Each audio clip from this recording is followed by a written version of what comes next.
Allan cadw i ffwr o'r polion, mae yna rhywbeth yn denu pawb yma. Mae'r gloch wedi canu yn y cefndir a dwi wedi cael cwmni llais y cylch polion. Dwi'n meddwl cylch polion ydi o. Mae o gylch, dydy. Gethin di hwn, a ti'n ddim prysur iawn ma. Mae'n eicon i wneud, mae dys, deigr. A chwarae teg i'r merchaid yma am ddringo y polion. Mae gennym ni Ladies' Day heddiw. Wedyn, da ni'n canolbwyntio ar y ffordd i ferchaid i ddringo. Os erioed i twtio polyn i ddringo fel yma, neu lla di trio fo blaen. Ie, mae Ladies' Day wahanol iawn i ddod nhw'n rhasys fan hyn, dydi o? Ydy. Wel, ydy maen nhw'n rasio. Maen nhw'n rasio, chwarae teg hynno. A mae Rhian, ges i chwmni hiddoi pan o'n i'n tref, ond mae nhw'n hedfan fyny'r polion. Mae'r dechneg i weld yn glir efo nhw. Rown ni bach o wthio yn nhw. A ni, they're crossing the halfway mark together. This could be anybody's race. Come on, Rhian. Come on, Olivia. Come on, crowd. Let's get behind them. Dowch wan. Gwyddwch ar nhw. Rhag o'n bod rwy'n adre, meddwl bod o ddim yn uchel iawn. Be di uchder y polion yma, ti'n gwybod? 80 troedfedd. 80 troedfedd. O, mae di slipio. O, mae Rhian di slipio.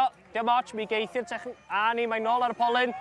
Dydy'r bilers ddim yn tynnu nhw fyny o gwbl, mond tynnu'r slac o ran safety ma nhw. Ie, sa ddim help, maen nhw'n ar Ian a fo. Safety ma nhw. Come on, Olivia. Come on, Rhian. Dowch wan. Come on. Dyn nhw'n mynd i stop. O! Stop there. Olivia, o, una. Di di chael o'n... A Rhian di gael o. Mae'r gloch ochr on. Pwy wrth y clychau ymlaen, dwed. Chwarae teg, ynddo? Da iawn. A mae'r ddwy yma newydd gychwyn llynedd. Llynedd, nes i manage gael nhw i drio. Doedden nhw'n cyn o drio. Ond unwaith nath nhw fyny'r top flwyddyn dwytha. Nath nhw yma bob diwrnod a nath nhw ffonio fi o 3 mis yn ôl i ffonio. Dwi eisiau gwneud eto wyn yma.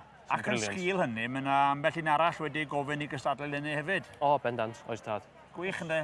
Na, mae isio fwy o ferchaid o fewn y diwydiant gwedigaeth, ond hefyd mae isio gadael i rywun cael go ar y polion yma i ddringo nhw sydd ddim yn y diwydiant gwedigaeth. Achos wyt ti'n gweithio yn y diwydiant o ddydd. Be di dy waith di fel arfer te?